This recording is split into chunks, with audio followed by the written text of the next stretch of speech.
Selamat siang, teman-teman sejawat, rekan-rekan, para audiens yang saya hargai dan saya hormati. Perkenalkan, nama saya Dr. Eva Barus. Saya bekerja di salah satu rumah sakit swasta yang ada di Jakarta ini. Melalui video ini, izinkan saya menyampaikan pemaparan saya mengenai hidup sehat. Semoga ini bermanfaat bagi teman-teman dan rekan-rekan sekalian. Hidup sehat adalah merupakan investasi bagi masa depan kita, karena kesehatan adalah dambaan bagi setiap orang. Hidup sehat itu bisa dimulai setiap hari. Pada saat kita mulai bangun pagi, kita lakukan berdoa pagi, kita bersyukur kepada Tuhan Yang Maha Kuasa. Dilanjutkan dengan kita memulai untuk meminum air putih, lalu kita bisa olahraga, stretching, atau jalan pagi selama 10-15 menit, lalu kita sarapan dan bersiap-siap untuk kita ke tempat pekerjaan kita pada hari itu. Secara umum, kesehatan dibagi dalam 3 kategori usia. Yang pertama, ketika kita berusia 20-30 tahun, di saat itu biasanya kita masih dalam tahap sekolah. Kebanyakan dari kita tinggal bersama dengan orang tua, atau mungkin kita tinggal di rumah kontrakan bersama dengan teman-teman yang dekat dengan kampus kita, dan biasanya kita memiliki waktu yang masih cukup banyak.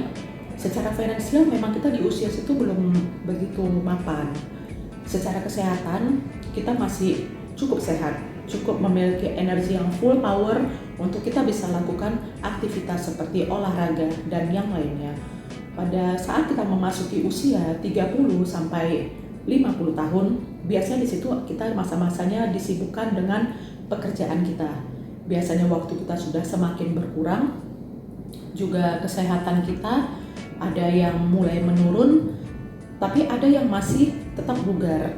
Di usia 50-60 atau lebih ke atas, biasanya orang-orang pada usia itu sudah memasuki tahap pensiun, atau kalau masih bekerja biasanya dia berada di puncak karirnya pada usia seperti itu, dan biasanya dia memiliki waktu yang sudah lebih banyak dari ketika dia berusia 40-50 tahun. Dia biasanya secara finansial lebih mapan, dan secara kesehatan kebanyakan mulai mengalami penurunan. Nah, untuk menjaga, memonitor kesehatan seseorang, dia bisa rutin memeriksakan dirinya ke rumah sakit. Mulai dari seorang anak ketika lahir, dia akan rajin dibawa orang tuanya ke tempat dokter anak. Dokter anak akan melakukan imunisasi dari umur 0 sampai 5 tahun. Setelahnya, dari sejak anak itu memasuki masa anak-anak, memasuki remaja, memasuki usia sekolah, lalu memasuki masa kuliah. Setelah anak itu lulus dari kuliah atau bekerja, di pekerjaan biasanya akan ada pemeriksaan namanya medical check-up. Medical check-up sendiri bisa dijangkau juga oleh masyarakat umum, tidak hanya oleh pekerja, dan dianjurkan dilakukan rutin setiap 1 tahun sekali. Pada pemeriksaan medical check-up, yang pertama kali kita diperiksa tinggi badan dan berat badan. Itu dilakukan oleh tenaga kesehatan untuk akan didapatkan apakah badan kita berada di nilai yang kurang atau normal, atau berlebihan, atau kegemukan, atau yang disebut dengan obesitas. Lalu dilanjutkan dengan pemeriksaan yang dilakukan oleh dokter umum, pemeriksaan fisik. Sebelum dilakukan pemeriksaan fisik, biasanya akan diminta persetujuan dahulu kepada si pasien tersebut. Lalu dilakukan dengan pemeriksaan fisik yang dimulai dari kepala, memperhatikan mata, telinga, hidung, mulut, apakah terdapat kelainan pada organ tersebut.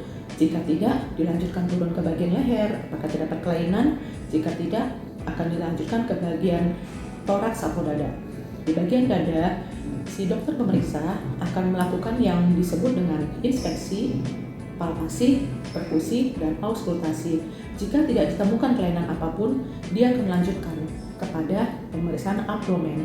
Abdomen juga urutan yang sama, inspeksi, perkusi, palpasi, dan auskultasi. Lalu dilanjutkan ke pemeriksaan ekstremitas dan memperhatikan kekuatan otot, apakah ada fungsi otot-otot yang berkurang. Setelah hal itu semuanya dia lakukan, pemeriksaan, dia akan tuliskan dalam bentuk sebuah catatan. Lalu dilanjutkan dengan pemeriksaan penunjang. Pada pemeriksaan penunjang tergantung dari paket apa yang diambil oleh si peserta. Si peserta bisa mendapatkan pemeriksaan penunjang. Yang pertama pemeriksaan darah, dilanjutkan dengan pemeriksaan foto ronsen dada atau yang disebut dengan ronsen toraks, dilanjutkan dengan pemeriksaan EKG, bisa dilakukan lagi dengan pemeriksaan treadmill atau USG yang mana yang merupakan paket yang dia ambil atau yang dirujuk untuk dirinya. Setelah dilakukan pemeriksaan tadi, biasanya dokter umum di bagian medical check-up akan mereview semua jawabannya. Apa yang terdapat kelainan, dia akan dianjurkan konsultasi kepada dokter spesialis, bisa berupa ke spesialis penyakit dalam atau ke bagian gizi, ke bagian jantung, atau ke bagian apa yang dia butuhkan. Jika tidak ada kelainan sama sekali, dia hanya akan memberikan saran-saran apa yang dia harus jaga untuk kedepannya, seperti menjaga berat badan tetap ideal, menjaga makanan yang tetap rendah lemak, atau seperti apa saran-saran yang dianjurkan oleh si dokter pemeriksa. Setelahnya, hasil itu akan diserahkan kepada HRD atau dibawa pulang oleh si peserta. Demikianlah pemeriksaan berkala yang dilakukan setiap 1 tahun sekali. Pada wanita juga bisa dilakukan pemeriksaan dalam, pemeriksaan genitalia berupa pap smear bagi orang yang sudah menikah. Ya, dengan pemeriksaan rutin dan berkala seperti ini, biasanya akan bisa dideteksi penyakit apa yang memungkinkan pada orang tersebut sehingga bisa dicegah untuk usia lanjut. Orang tersebut bisa dalam keadaan sehat dan tetap produktif. Demikian pemaparan saya, semoga bermanfaat. Terima kasih.